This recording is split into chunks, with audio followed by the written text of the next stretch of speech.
ओम नमः शिवाय। आप सभी को हरियाली तीज की शुभकामनाएं। आज आप सुनिए हरियाली तीज व्रत की पूजा विधि से लेकर शुभ मुहूर्त तक। सनातन परंपरा में हरितालिका तीज के व्रत का बहुत ज़्यादा महत्व माना गया है। इस व्रत को शादीशुदा औरतें पति की लंबी आयु और कुंवारी कन्याएं मनचाहा जीवन साथी पाने के लिए करती हैं। यह व्रत हर साल भाद्रपद मास के शुक्ल पक्ष की तृतीया तिथि पर रखा जाता है।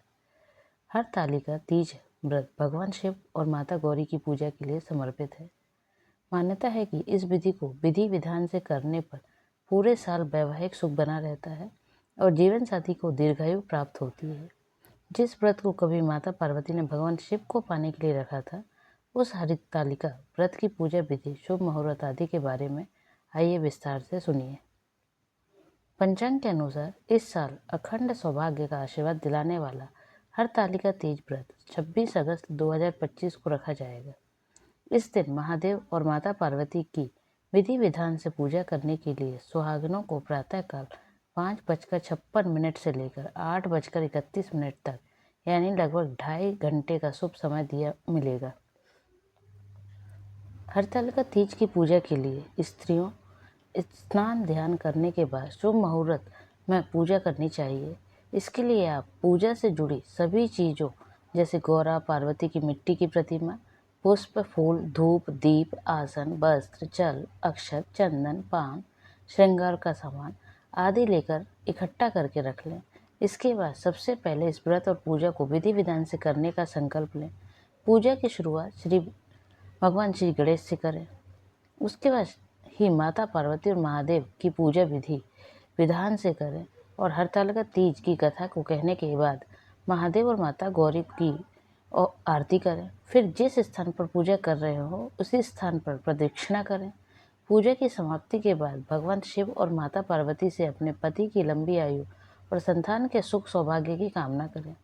अंत में किसी सुहागिन ब्राह्मणी महिला को अपने सामर्थ्य के अनुसार अन्न, वस्त्र, धन और श्रृंगार की सामग्री दान करें। अब आप सुनिए हरतालिका तीज व्रत के नियम।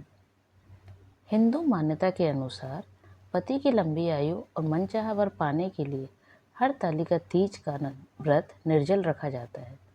यदि आप हरतालिका तीज की पूजा को प्रातः काल के शुभ मुहूर्त में किसी कारण ना कर पाएँ तो आप प्रदोष काल में इस पूजा को करके पुण्य फल प्राप्त कर सकती हैं। हरतालिका तीज पर रेत, मिट्टी, गोबर, शहद आदि के बनाए गए शिव पार्वती के पार्थिव शिव प्रतिमा की पूजा का विधान है। शिव पार्वती की विधि विधान से पूजा करने के बाद इस व्रत का गुणगान करने वाली हरतालिका व्रत कथा जरूर कहें या सुने। हरतालिका व्रत वाले दिन गेहूं का दान करने से इस व्रत का पुण्यफल और भी ज़्यादा बढ़ जाता है। हरतालिका तीज के दिन खाली समय में भगवान शिव के मंत्रों का जाप करें।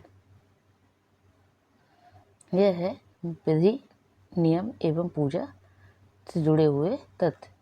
आप सभी को एक बार फिर से हरतालिका तीज की बहुत बहुत शुभकामनाएं।